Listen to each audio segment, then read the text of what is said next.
All right, I'll go ahead and call the meeting to order, the work session on August 26th, 2021, and we will just go right into it with presentation, or do you want to do introductions, or how do you like to Yeah, start? maybe Kendra, if you want to lead off by starting the introductions with who's next to you there. Sure. Thank you, Mr. Mayor, Council. We did talk about doing a developer roundtable, and I think on your desk you have some comments from Dave Patberg from Central Homes, who could not be here this evening. But with us, and with great thanks, I do have two developers who have been given the draft that you've received.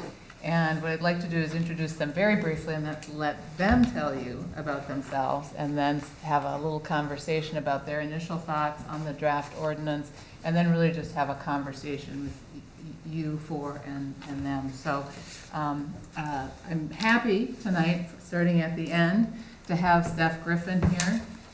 She is from Sotera. And am I saying it right? It's Sotara. Sotara.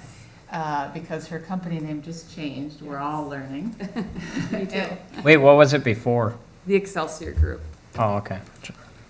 And Jason Osberg from, Metrowide Development. he has multiple development entities, and I said the wrong one in the packet. But I thought it might be helpful for the council, Steph, if you could give them a little bit of background about yourself, your company, the kind of work you do, and then Jason, just a couple minutes about yourself and the work you do, for context, for what they are, where they're coming from when they were reviewing this. Sure. So I'm Steph Griffin with, still getting used to saying Sotara. It was Excelsior Group for many years. So I've been with the company for about 6 years now and been in the land development business pretty much my whole life. And we are solely a residential land developer, our portion of the company. So we essentially develop land and sell finished lots to home builders. We don't do any home building ourselves, but we probably develop in the range of 350 to 500 lots per year, all over the Twin Cities, ranging from Lakeville, Credit River Township area, all the way up to Forest Lake and Hugo. I have projects right now in Hugo, St. Michael, Dayton, Blaine, Maple Grove, lots of kind of suburbs like Corcoran, and You're not like Blaine. you're not like Blaine, okay. But so that's kind of my background. I think that kind of covers it. Yeah, thank you. Yeah, Jason? Good evening. Thanks for having me, Mayor and Council. My name is Jason Osberg. I own Metrowide Development. It's out of my home in Andover. I do not have a staff. I do not have 300 to 500 lots a year. I'm a small developer. I have a business partner that I partner with, and we do residential only as well. We do septic and well, and we do urban type developments, sanitary sewer, city water. I've been in the land development business since 2001. Prior to that, I worked for the city of Dayton as a city zoning administrator and city planner for 7 years. So I got to sit on that side of the table before I went to the quote-unquote dark side, but I love it. It's something different every day. We develop lots. We do not do the home building either. So any home building questions that you may have related to this ordinance, I don't know that I'm great help other than creating the types of amenities and lot layouts that you're looking for. Primarily do our projects in Andover, both urban, again, MUSA type stuff and rural. And we've done a project in Plymouth here recently off of Old Rockford Road near Wayzata High School. That was MUSA, smaller lot, single family. But happy to be here tonight. Thanks to Kendra for inviting me, and thanks for you guys for having me. Thank you. And then, as I said, David did provide some written comments, and I think Steph and Jason will probably have some similar comments. I don't know, Mr. Mayor, if you'd like them to just start providing initial comments, and then we can kind of react to the questions I sent out if there's anything that we didn't get answered, and That works for me. like you jump in when you have questions, but Can you give us some background though, first about, so you develop lots of land for sale lots to builders. What type of price ranges are these builders in? Are they larger lots, smaller lots, big communities, small communities? Give us some background. Sure, yeah, I can start. I would say we're a pretty large range. For projects we're working on right now, we have from projects that are well and septic, small 25 lot subdivision, but large acre plus lots. I'd say they're probably in the price range of $1.2 million plus. That all the way to, I'm doing a project in St. Michael right now that's 335, 65-foot wide, single-family lots sold to Robert Thomas Homes and Pulte. Price range, I would say, is probably high threes, which is probably closer to fours to mid 500s. And then we're doing some smaller villa-type subdivisions. Those villas actually tend to be on the higher end range, actually. So we would consider a villa being a HOA-maintained snow mow, kind of that type of more empty nester type product, which actually tends to be more than just empty nesters. We're finding we have a huge variety of buyers in those subdivisions. And those tend to be, MI Homes is a client of ours, Creative Homes. Those tend to be probably from the, I'd say the mid 400s all the way up to, I'd say mid 600s. So our most recent urban project in Plymouth a few years back, those were 85-foot wide lots. It was an infill project. There were only 11 lots total in there, and they were about $215 for the lot itself. And you were paying for the Wayzata School District name. They were nice lots, wooded, but you were paying to be in the close proximity to the Wayzata High School and the name itself. What size lots were they? 85-foot wide 85, lots. okay. Yep, yep. Is that the one not far from the elementary school? We were right near the elementary school, off of Old Rockford Road. Yep. To the turn for Hollydale Golf Course, if you're Yeah. familiar with that area. And then in Andover, our last three projects have been acreage as well, so we're dealing with 1.5 acre up to 5 acre lots. Those price ranges go from anywhere from the 120s up to 160 just for the lots. Now, the packages on those homes go from anywhere from 650 up to 1.2 to 1.3. And it really depends upon what the end consumer is looking for in terms of bells and whistles, square footages. We set minimum covenants for our architectural guidelines for square footages, roof peaks, depending if it's Rambler or two-story, we have different sizes, different landscaping requirements.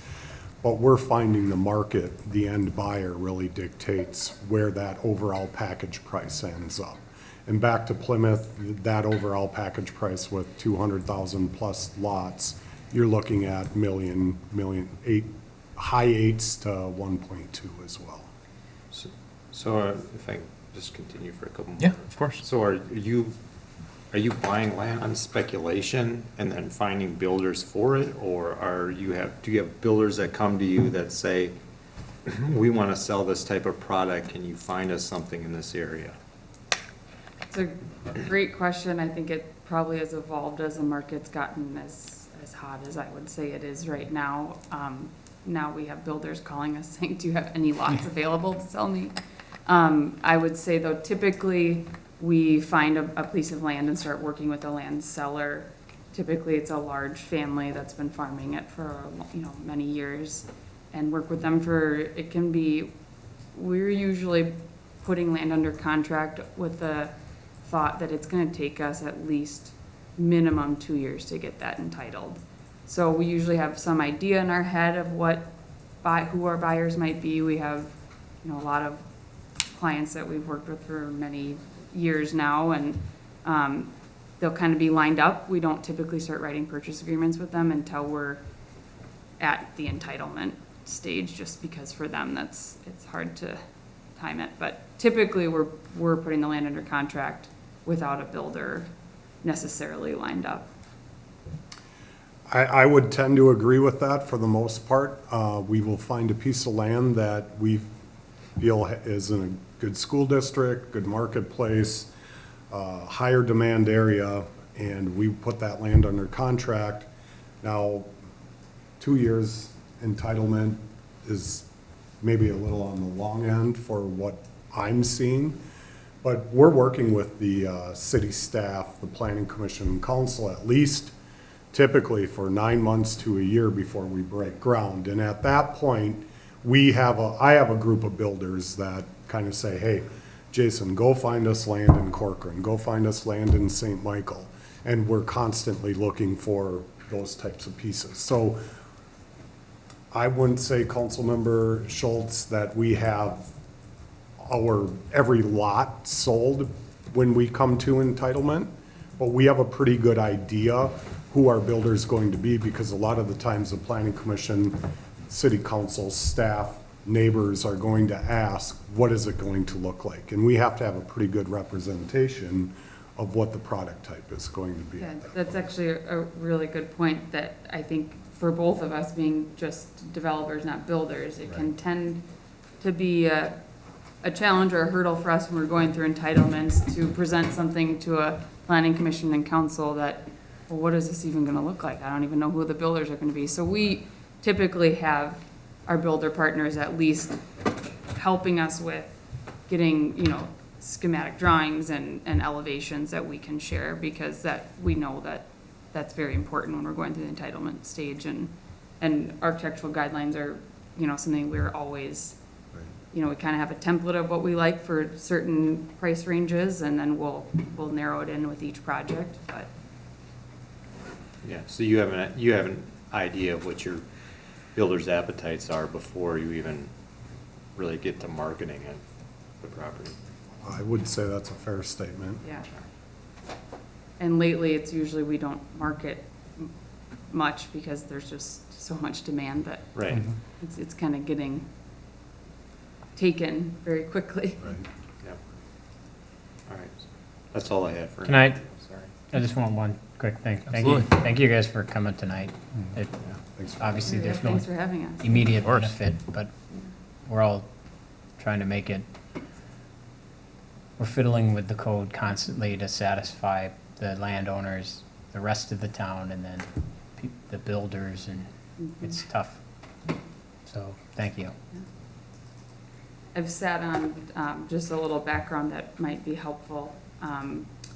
I've sat on a couple of these types of panels with the city of Dayton we have a pretty large project up there, and went through an entitlement process where we're PUD, we were in a Greenway corridor, so we had to be PUD there. But it was a pretty large project, and we were just talking, you actually know the piece well too, and it was considered kind of leapfrog development at the time when we were first bringing it through because of where the sewer was. And so we spent a lot of time with that city staff and have a pretty good relationship with them. So over the last, now it's probably been 5 or 6 years that we've been working on that project, that same city has worked through some similar type ordinance changes and architectural guidelines, and how they really, the planning commission and council kind of in similar positions as you, with a very quickly growing city, and how do you balance all of that, so. And this is nice because normally we're making presentations. We're getting told what to do rather than asking for Yeah. opinions and feedback. So this is good, I don't walk. It was more I park- relaxing leaving my Right. house. Exactly. I park and I'm like thinking of what's gonna come in every direction. This is kind of nice. So I'd take these all any day of the week. Yeah, so for the council, this draft builds on what we talked about on the last joint work session with the planning commission. And so this draft, we never really nailed a open space requirement, but asked to see some exhibits for 25%, so that's the number I used for discussion. And that was, I think, something that was we really wanted to get feedback from developers on that idea. We also did add some language that says if there are significant natural resources on the site, you do need to preserve that. That's where the open space needs to be, is where those natural features are. And then we also did make a change, and we went back and forth. I'm not sure we had consensus, but we did make a change to say that open space can be deeded as parkland. So those are a couple of big changes for the council. I think it would be interesting to just hear some initial thoughts from you guys about some of those, and if you want to start with 25% open space. Basically, the trade-off is, and I'm oversimplifying, as everyone's read the code, you know this, but 25% open space in exchange for really eliminating minimum lot size, lot width requirements. But because it's in the MUSA, we're still needing to get the same amount of density from that 40 acres on now, in example 30 acres. I think it's something that Kendra and I have known each other now for a while, and we're on a board together, so we've talked about, I think, a lot of things like this, where we need to be able to have ordinances that match where the market is, but also able to be nimble with what's gonna change. And I think one thing that's really important, and is gonna continue to be important, is how do we make housing attainable? And I think, not to say affordable, because that's a word that people tend to, it can be a trigger word, but I think attainable is very important. I think we need to have ordinances that allow for developers and builders to provide different types of housing. And I think having something that can allow a developer, I don't disagree with preserving open space. I think if we have a beautiful amenity and natural amenity on a site, that's something we want to preserve as a developer, because it can provide, it's a great amenity for our buyers. And so I think encouraging that is a positive, and I think having some sort of quote-unquote trade-off that allows then for some sort of different product is really critical. I read through Kendra's different examples of the different types of open space, and I think 25%, you don't get quite as drastic of having to get so much density, but I think being able to allow for some density is something we need to all consider as people that are building kind of our built environment in the Twin Cities. We need to be able to provide housing that is not just 80-foot wide single-family home. So as a developer, I think being able to have a variety of product is critical, and being able to be nimble with, our builders are changing their product all the time, and being able to have ordinances that don't just restrict, to certain side setbacks, and a very specific setback can be challenging as a developer, not just because we want to get the most density we possibly can, but just because we're trying to provide a product for our builders that can be ever changing. And it seems that the side setbacks always are quite a sticking point when we come to entitlements, but it really is us trying to provide a product for our builders that works, and we understand that there's, like you said, that about balancing existing residents and landowners, and I think being able to provide some ordinance that gives flexibility to setbacks can be very beneficial to. Why are side setbacks an issue or a sticking point? We just typically, when we come in front of a council and are asking for 5-foot side setbacks, that can be Oh, yeah, a big challenge. yes. But also, when you can have a project that has, some smaller product and some larger product, I think you're gonna need to be able to provide some flexibility in side setbacks so that you can provide, I'm, for instance, doing a project in Maple Grove right now where we're 45-foot wide lots, 5 and 5 sides, which can be always a challenge, but also it gets you a product that gets a different buyer or a different resident that can be really important to provide. So that's my little pitch for not being super restrictive on setbacks and allowing it to meet the marketplace, with the understanding that we still need to provide a high quality of architectural guidelines and things like that to help with that. So, I don't know, maybe I missed part of your answer then. What is your thoughts then on 25% preservation?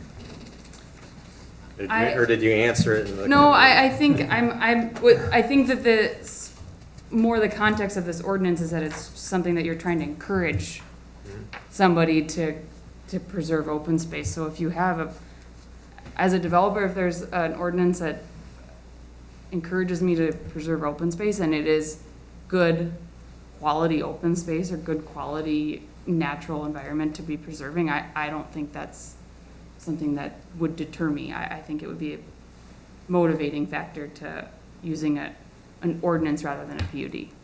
Maybe is that a better answer? And just to be clear, I mean, that's what we're trying to do, is Yeah. to avoid the PUD. Right. You do have to preserve 25% open space in this, but then you get that flexibility. So it's an alternative to the PUD Yeah. setback. And I think a lot of cities are going to, you have to do a PUD, but there's project point systems, which I think can be helpful because it provides some sort of objective way of going through what benefit you're providing as part of your PUD. But I also think if you're using an ordinance, it can be very helpful because I can do straight zoning or I can do a straight ordinance. And I see value in that, absolutely. And the 25% I don't think is an absurd, I think it's a reasonable amount of preservation. It all depends on what kind of land you have too. I mean, I think someone who has nice land with good quality amenities to it, I think you're gonna be motivated to want to preserve that. And you don't think you'd have an issue marketing that to builders? No, I think it's an amenity. If you can use it too, I think there's a really, people need to be able to enjoy it too, like trails or something like that, then I do think, Kendra brought up the park dedication. I think that is something that developers still are motivated by too. I certainly would be to get some park dedication credit or cash in lieu of whatever if I'm able to use the open space, to me, that's even more valuable. My residents can use it and the public can use it. That's, I think, very valuable. I'm gonna throw my blunt 2 cents worth in. We like blunt. Thank you. When I read through the ordinance, one of the things I jotted down and emailed Kendra, I had a bunch of questions, and then I got later into the ordinance the next day, was that issue of park dedication in lieu of the 25% open space. Because I'll be honest, I mean, it's a business, I run a spreadsheet, all my costs and expenses and revenues go in there, and there's certain percentages, and at the end of the day, I'm being financed by a bank, I have to show certain ROIs, return on my investment versus the risk. It is a lot cheaper, and I don't care, I'll use Plymouth as an example. When we did our project there a couple of years ago, it was $8,000 per residential lot. That's enormously high. However, that is cheaper than me paying per acre and giving that acre that can't be used. So for example, I've been thinking about this for the last couple of days, and I just want to be blunt. I think this is a great tool. I think this is a great start, and I think the flexibility and the ability to recognize that you don't need a PUD and try to prove what benefit the city gets, what side the developer gets. But anyways, looking at this, I think of this parkland dedication. It is an amenity, like she said, it's absolutely amenity. It helps with our lot prices. It helps bring people, traffic, potential buyers in there. Our builders are happy. But at the end of the day, what does land go for per acre in Corcoran? I don't know. I don't have my finger on the. Depends on Yeah. west and east. It's Sure. Hundreds of School thousands of district. dollars Right. different. I mean, is it $100,000 an acre? I think in our park dedication, we assume 90, Kendra? Yeah, yes. Okay. Call it 100 for easy math. Let's call it 100 for easy math. So if I go buy a 40-acre piece and your minimum is 20 acres, which I think that I wouldn't go any lower than that because you're really shoehorning something in there. But let's go a 40-acre parcel that her and I would go out and look at and compete against. If it goes for $100,000 an acre, that's $4 million. That's $1 million right there that the developer has to take and put on their spreadsheet as an expense that's not necessarily being captured dollar for dollar. Is it being captured somewhat in an increased lot revenue, demand for the project? Perhaps, but you will never collect that one-to-one. Do you want to buy my Again, I'm not saying this 155 is a acres? bad thing, but I'm just, you want blunt feedback. Yeah. I'm gonna give it to you. Can I ask a clarifying question, Jason? Yes, sir. So I get what you're saying, and on the surface, I think it makes sense that you're setting aside, a quarter of your investment that you're not going to recoup directly. Right. But when you think about the two competing schemes, so under one scheme, under, say, the PUD system, you're spreading X number of houses across that whole 40 acres. Under this proposed system, you would have the same number of homes, but it's concentrated in the other three. Sure. 3/4 of it. It seems to me if I've got, X investment in land and I get Y homes, and the Y is the same in both, help me understand why it would be negative financially. So, Councilmember Nichols, that's a great question. It's a concept plan, sketch plan, seeing how many, let's call them widgets rather than lots, how many widgets we can move to 75% of the project versus using 100% of the project. And again, I want to say this, I don't think this is a bad thing. I'm providing the feedback. Is 25, I heard Steph say it's a reasonable number.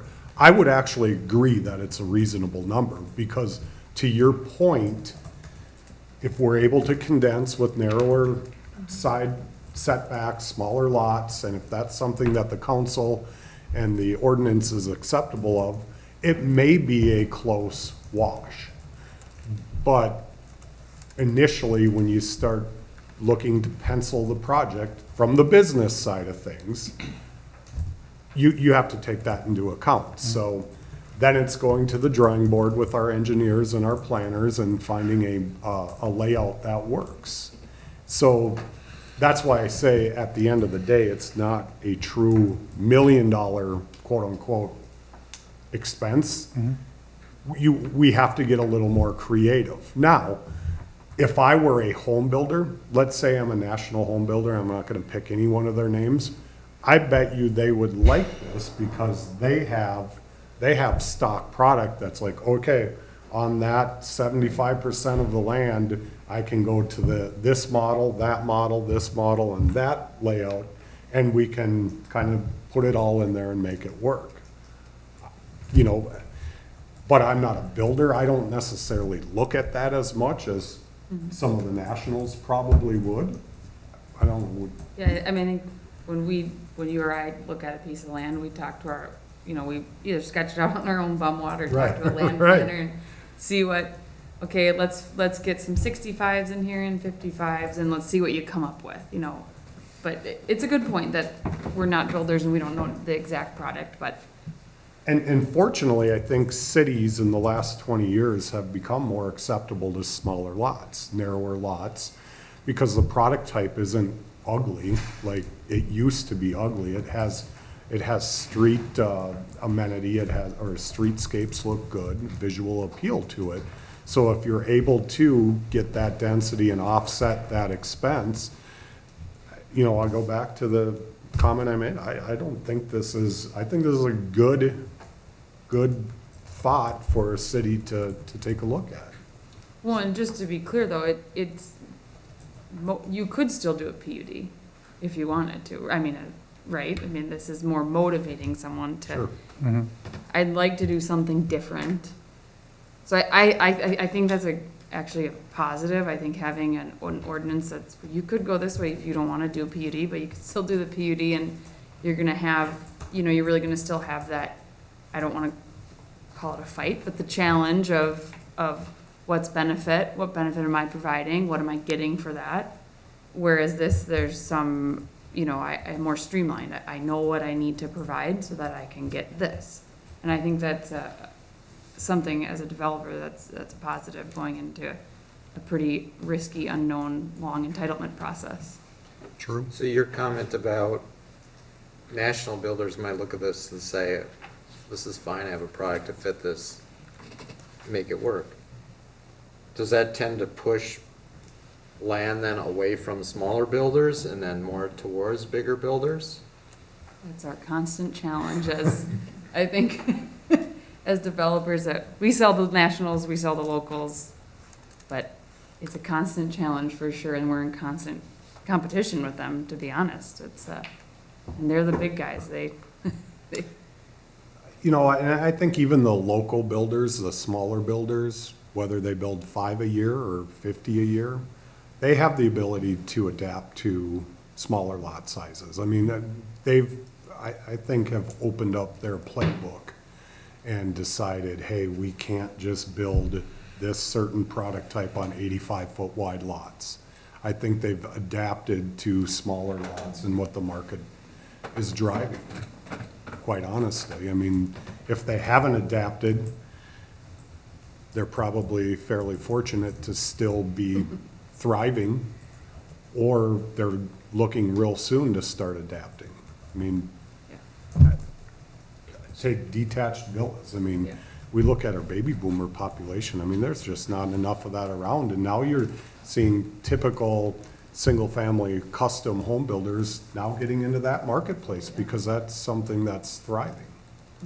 So, I think the adaptation is there, and I don't think an ordinance like this is gonna necessarily hurt a smaller builder versus helping a larger builder, if that's kind of the question you're asking. right. Yeah, kind of. Yeah.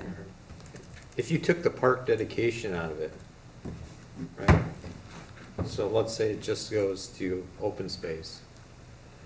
There's no amenity to it. That changes your equation quite a bit. I would say yes. I definitely, what is your park fee per lot here in Corcoran? Our land dedication and low-density residential is 15% of the land area. And then we did the math on the calculation, and it ends up being about $4,000 a lot. Just shy. I mean, that adds up. So that, you know, would go on top of that $1 million number that I threw out there on a 40-acre parcel. Again, there's all kinds of things that have to be moved around in there, but then you add the $4,000 on top of that into the lot cost, and it's just, you run the numbers, and at the end of the day, your builders tell you, yeah, that's fair, or no, that seems a little too high.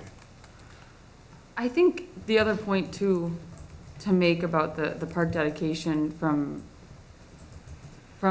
just a perspective of what are we trying to do with ordinances, and what's the goal of both the developer and city staff and planning commission councils. We want to build communities that people want to live in and are going to want to live in for a long time. And that's why I love what I do. That's why I still do what I do. And that, I think, is the key to all of this.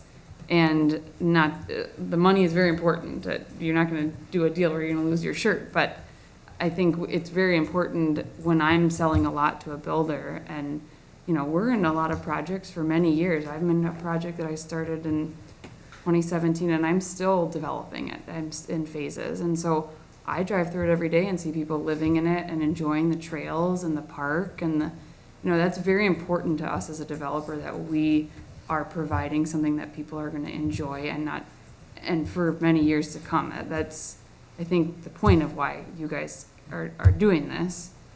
So not, the park dedication is, from a money standpoint, yes, I would say that's very important.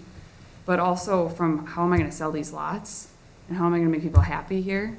If I can provide something that like trails and actually being able to use park, the open space, that's really important. So money is very important, but it also trickles down to everything else and why we do what we do, so.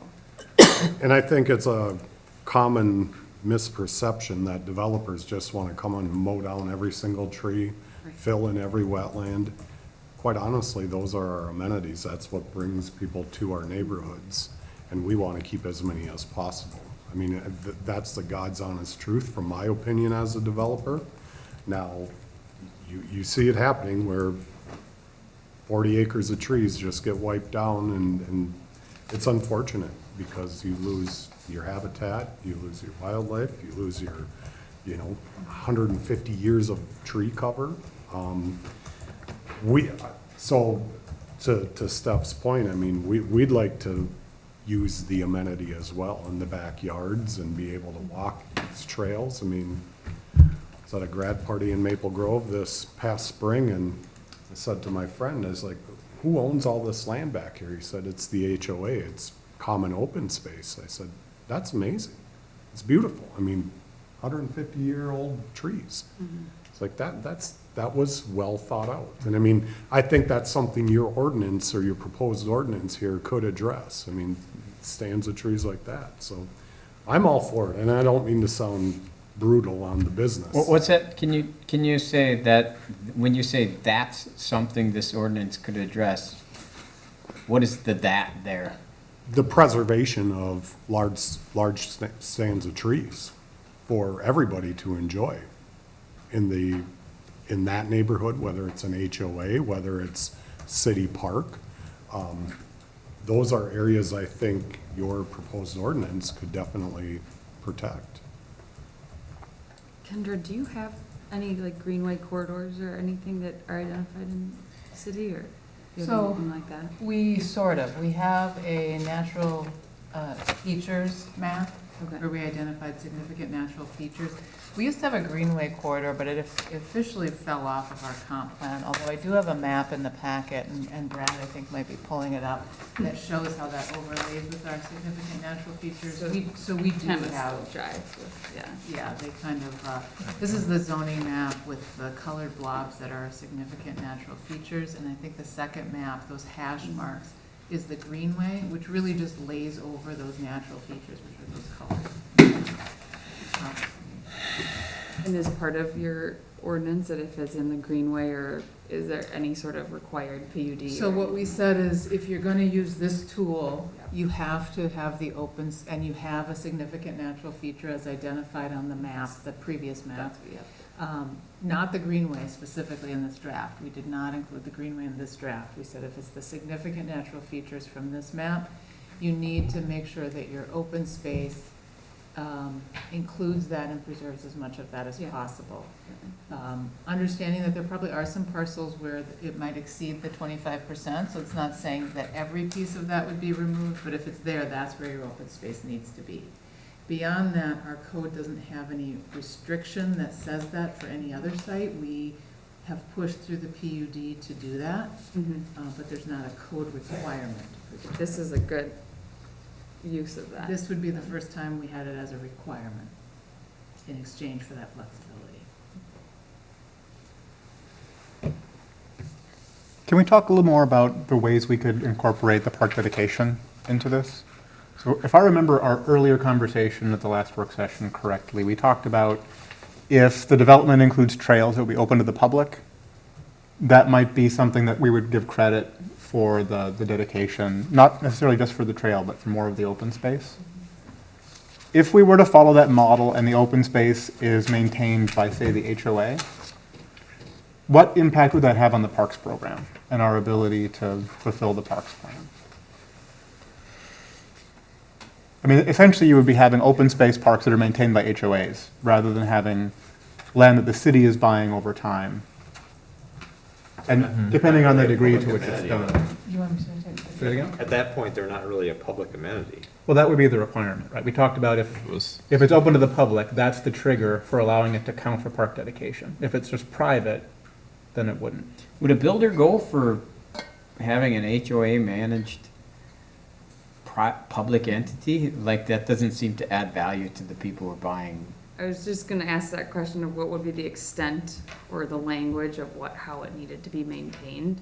Because for instance, in a lot of projects that we do, we are required in some cities to do trails that are required to be, installed, but they aren't ever maintained by the city. Like, they're mowed twice a year and they're not plowed, but they're in a very, a perfect spot where someone all winter long is like, geez, why can't I use these? And then we as a developer, and who we're usually the declarant of the HOA until the last lot gets sold, we get yelled at because well, why didn't you maintain it? Because it can be, just for instance, for snow removal on trails, that can be incredibly burdensome to an HOA. I think it's a great idea, but I think you just have to know or know exactly what you're gonna require of the HOA before, because that, I mean, we choose typically not to do any snow removal on our trails because it can be very burdensome. I think the one thing you'd wanna be careful of with that, if you're gonna require snow removal then, is if it's a city trail technically and the HOA is maintaining it, who's responsible to take care of it when it needs patching and, you know, it's getting beaten up and stuff like that. So I think there's just a lot of logistics where Yeah. it's a good idea in theory, but it can be very burdensome on an HOA. And as a developer who we're paying the shortfalls for many years, and homeowners are not super happy with you. We want to leave the HOA in a really good shape when we're done and when the last lot gets sold. So I think it sounds in theory like a good idea. I think you just have to think through what the requirements from a maintenance standpoint would be. So in addition to that, which I think can't be understated, the idea of the liability for that open space in exchange for a city trail that runs through it and who maintains that. The other part, I think your actual question, that where it started at least, is what's the impact on the park plan?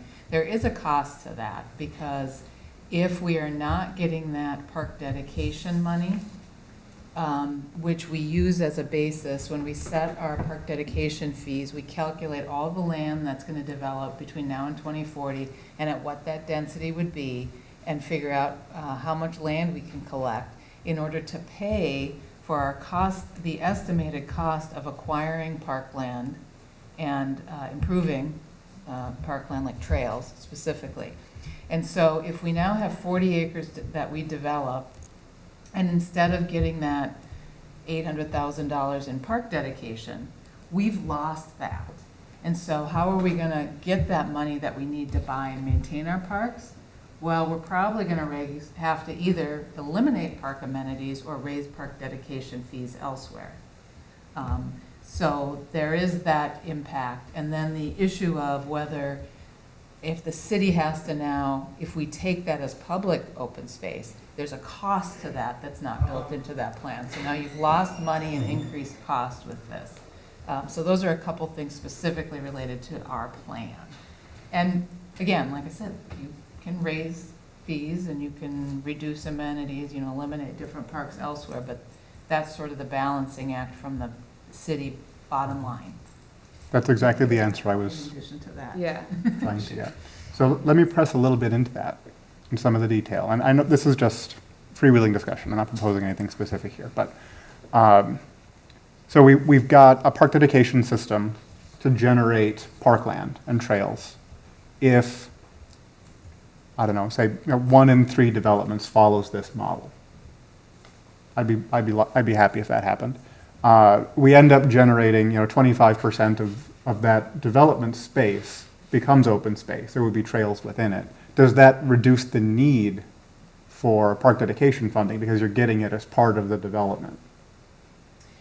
Yeah, I think that's part of the question. So my assumption was that these were not in areas where we were showing a park on the park plan.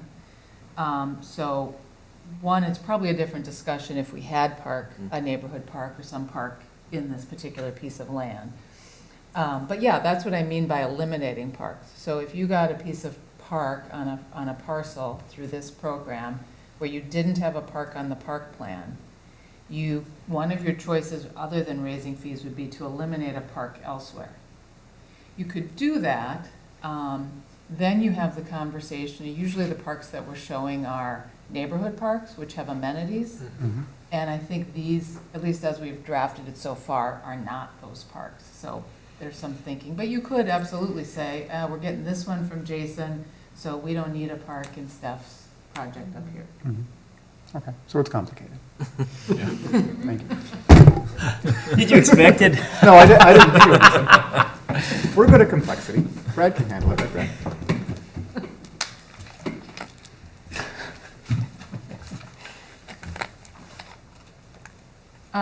Well, I think we kind of talked about, I think what I heard is there's some, we're not completely wrong, you like some of the flexibility, The 25% open space weren't huge red flags for you. I think it was for David, to be fair, when you read David's comments. And also, he didn't feel like he was getting enough flexibility. I don't want to put words in his mouth, but I feel like he kind of felt like he maybe should get some more flexibility.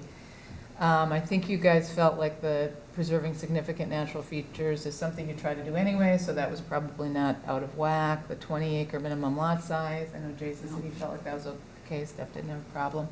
I think the last couple questions were really sort of what didn't we think about? Are there some other tools that you guys have seen that you like? Are there other incentives we should be using or things we should be thinking about?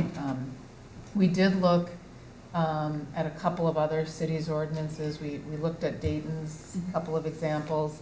David suggested St. Michael's. Both Dayton and St. Michael do this through a PUD though, and so I felt like that wasn't really where you wanted to go, I think.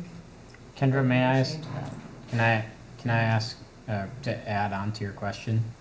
Like, one of the struggles that we have as a city, and this is one of the things that we're trying to address here is like, how do you have urban development retain some of the rural feel? That's kind of at the heart of all this. So I would add to the question of like, are we missing something? Are there other things we're not thinking about as we try to navigate this, having our farm fields turned to neighborhoods? I want a silo in every neighborhood, but I never get that.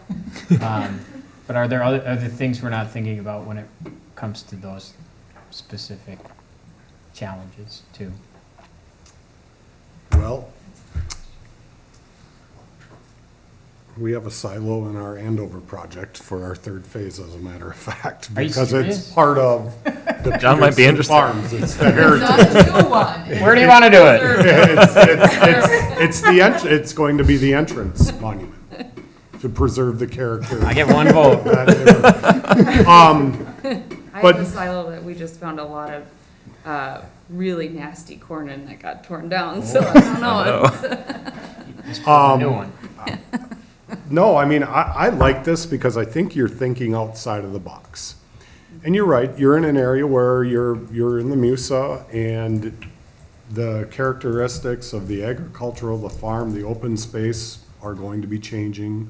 I mean, throughout your 2040 plan, that I believe you guys have adopted, 2040 comp plan. The flexibility is great, and again, you know, all of these things,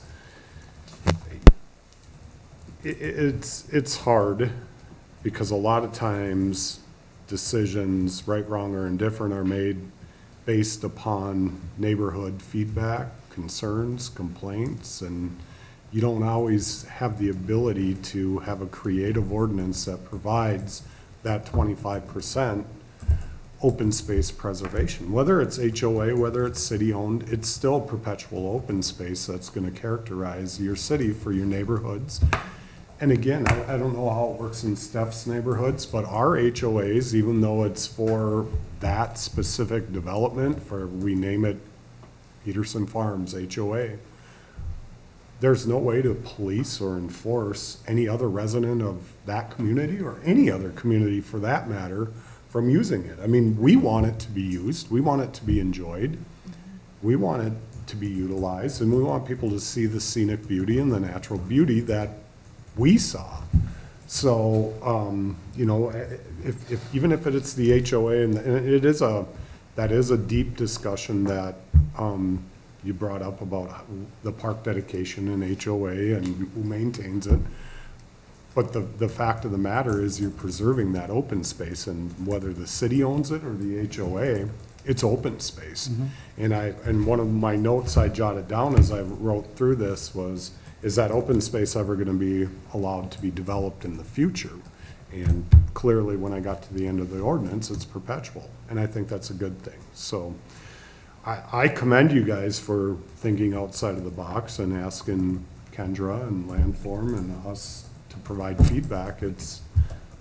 like I said, I mean, usually we get beat up at these meetings rather than provide our feedback, so I like it. I think you're off to a good start here. And I'd be interested from my Yeah. development standpoint. This is something that intrigues me. As I was reading this ordinance, I was thinking about all the projects and other areas that we're working on that would benefit from something like this. I think the park dedication is key in trying to determine how you financially can make that work as a city. And, you know, as developers, we understand the city is a business and needs to make money. And it's not that we obviously don't like fees, but we understand that there's a value to it too. So I think that park dedication is always going to be a sticky point for everyone, because it seems to just in cities keep getting higher and higher and higher for us, and that can be a challenge. But I agree. I think generally the concept of this ordinance is a great idea, and I think you are definitely on a right track with it. Steph, you made a comment about having this ordinance, but then also being able to have the ability to do it in conjunction to a PUD. Oh, I was just thinking you had the choice. You have a choice, okay. Yeah, that's what I was don't thinking. think we would write this that you could do No. this with a PUD. No, I was more saying if you didn't want to do this, you could still do a PUD and go through that process. This is a little more, you have more kind of direction of where you know you're going to go, whereas with the PUD, that can be a challenge. That's a big risk for a developer. Kendra and on the board we were on, we always talk about what isn't a PUD these days. I mean, it just feels like everywhere you go. I mean, we have a project in Dayton, for example, right next to our existing project, which is a PUD, that we just want to go and do straight zoning, because I just know as a developer that if I follow these rules, I can do it. It's not giving me maybe the exact product I want, or my builder the exact product they want. So I think this is a great tool for that, because hopefully it can alleviate some of that. And the chair of our planning commission's here, and did you have a comment or a question, Dean? I did. Go right ahead. Kind of, I think John was right, that the idea here was to maybe try to preserve a rural character. And aside from just pure open space, one of the things that has intrigued me about developers these days is the slash and level mentality. Whereas you look at developments years past, they kept natural topography, elevations. So as developers, or developers of land, if we consider as part of our preservation, if you will, also the preservation of natural topography features, is that something that, are we just beyond that now with developers or home builders, that they can't, you see, well, yeah, we're gonna build a garage here, and your second, your kitchen's gonna be on the second floor, tuck under garages, is there still a marketable, sense of homes that can be built where you're preserving natural landscapes and whatnot? Or is it just, hey, we gotta level this out to provide these kind of specific lot sizes or specific home plans that don't accommodate, variations in hillsides and whatnot? We have the highest elevation range of any town in our watershed by a big number. I don't have my topography heat map, but that is something that is important in this town because we do have such a varied range.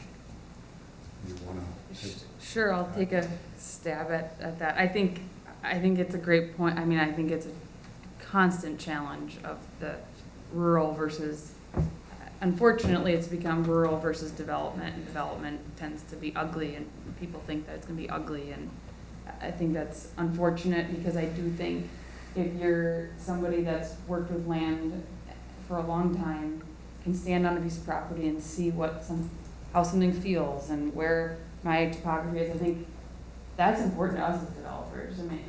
For our group, we don't just look at a piece of paper to determine where we can put lots. We stand on the site and walk it, and I think that's super important as a developer. Now, it's not always completely practical to save everything, but why wouldn't I wanna save some topography and actually hopefully save some of my cut and fill, in a certain area? I think there certainly can even be a financial benefit to it too. So I certainly don't have that opinion. I don't think our group, Satara does.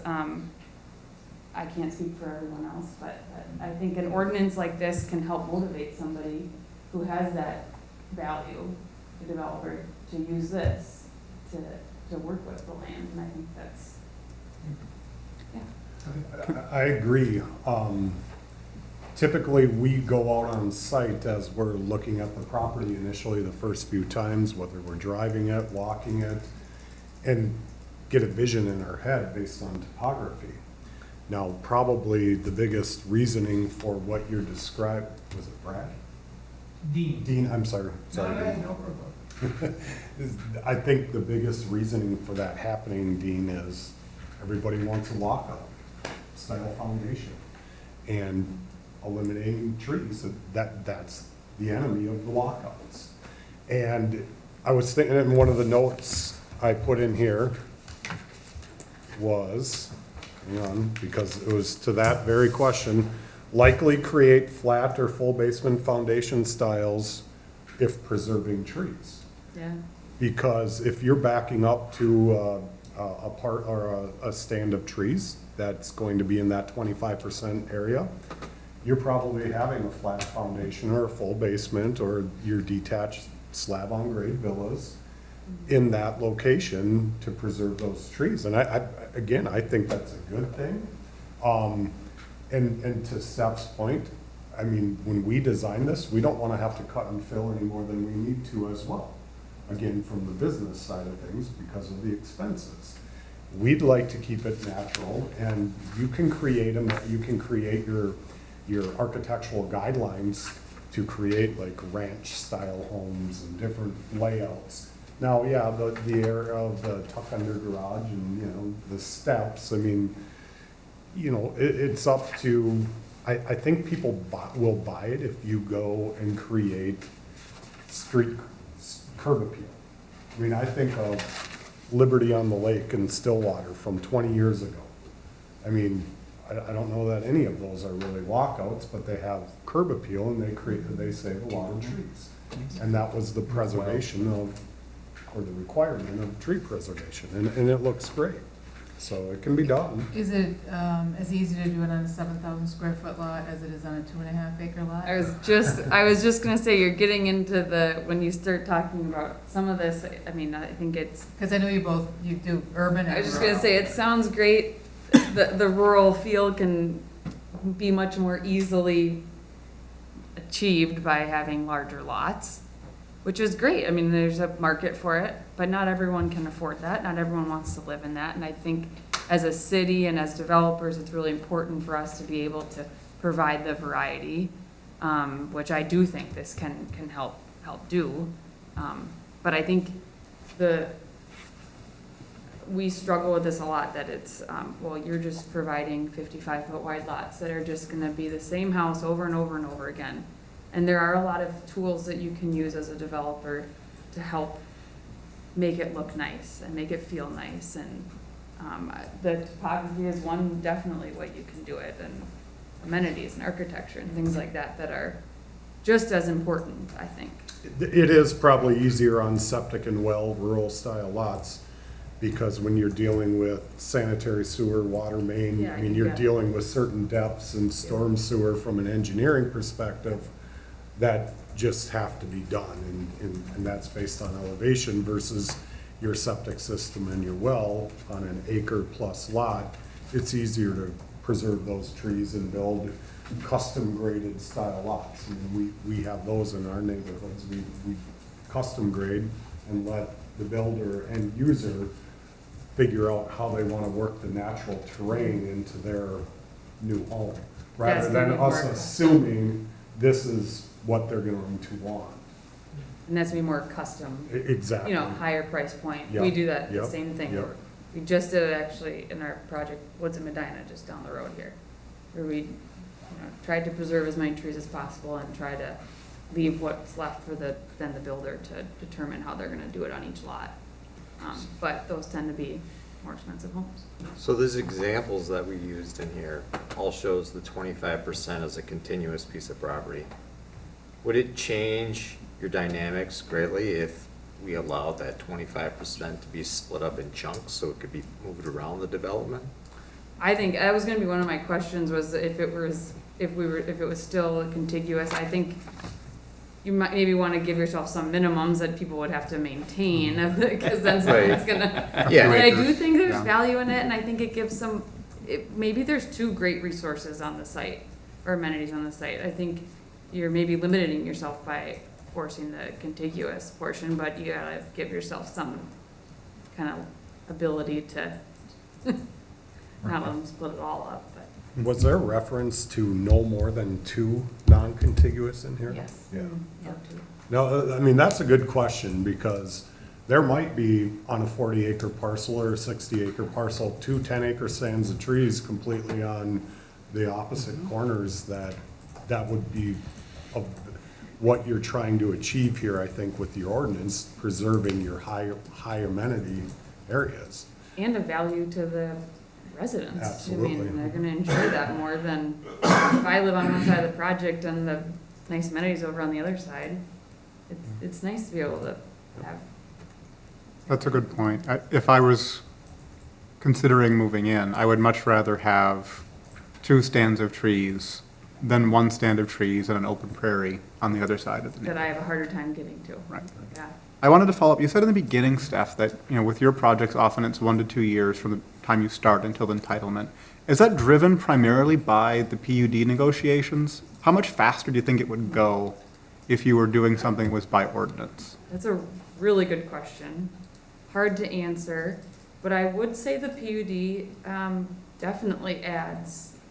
I wouldn't say it's the main factor in driving it. I think there's, depending on what size it is, it's your EAW, it's your, I mean, gosh, I could probably name off 100 different things that have delayed us on certain projects, but the PUD definitely is a pretty large, can be a large factor in making me go back to several, I don't know how you guys do your concept plans here, if it's approved or if it's just recommendation. Informal feedback. Yeah, sometimes the concept plan stage with the PUD can be really challenging because they really want you to be at that preliminary plat engineering phase, and I'm just not there yet, but they keep sending me back because I have to keep, that, to me, the concept planning stage can be the most time consuming, and I think the PUD probably effectively makes it longer for sure. Thank you. May I add to that, Mr. Mayor? Absolutely. So, in the PUD, we all have different definitions of what the benefits are for the city, or what the benefit is to the developer or the community in general. And that can bog down the process, because everybody, again, has a different viewpoint of, is this enough benefit for the city? Is this enough benefit for the developer? So, if it's not PUD and it's flexible lot area, lot dimensions that are in your proposed ordinance here, I think that would expedite the process.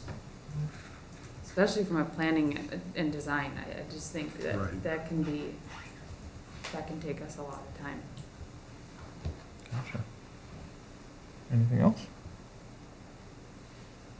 Well, thank you guys. This was great. I really appreciate you guys taking the time and giving us this feedback, and it gives us a lot to work with going forward, trying to figure this out. Perfect. Thanks for Kendra, having me. Yeah, thank you. Kendra, do you want to talk through the next steps so we're on Yeah. the same page? Yeah, I do think, and maybe you're not ready tonight, but I think it would be helpful for the council to provide direction to staff. We talked about, we spent a fair amount of time on the park issue. I think this idea of the open space and being contiguous, I mean, our thought was two pieces, but they have to be connected. I want to be able to get from this piece of open space to that piece of open space. But, I mean, I think that's a question. I think we need some feedback on this draft from you. I feel like 25%, the folks here felt it was okay. Do you feel like that's okay? You know, there's a lot of options. I feel like a little more feedback from you. Or if you feel like, hey, I'm comfortable with this, and go ahead and just draft it up and schedule a public hearing, or how you want to move forward with this. Gotcha. I would think maybe we take a little time to get our notes together and think on it, and then maybe put it on an agenda to discuss coming up and do that there, or does someone feel strong enough where they have an opinion on it right now? I think it's it's a big deal. Yeah. So I don't know if we want to just, right now, we just heard the presentation. Yep. We haven't had time to go and think about things. If we just did anything right now, it'd be Yeah. foolish. Yep, I agree. That works for me. So just find a time to put it on an agenda that hopefully isn't too crazy busy of a meeting, if those exist. So, alrighty. It's kind of your baby. What are you okay with sitting on it? Or do you want it to hash this out right now? I would be comfortable waiting a month or two to give people a chance to get on board. We've got a seat to fill. Who knows what that will change. I think the feedback was excellent. Yeah. I really appreciate the thoughtfulness that you brought to it, and it wasn't just affirmation of the idea, but you had some good constructive ideas to add. So I really want to thank both of you for your time and attention. I also want to thank Kendra for drafting it. And I know this wasn't a trivial task, and I'm glad that it turned out with something that seems to meet both the needs of the city and our goals, as well as people who are trying to build in the city. The few concerns that I had in the discussion, we have to figure out something with parks. I think we all agree with that. I would like to think about how we would manage, because the draft ordinance would permit, say, twin homes in RSF2, and I think it was townhomes in RSF3, some kind of a perimeter system so that existing neighborhoods maybe have some buffer before you get into those different unit types in from the edges.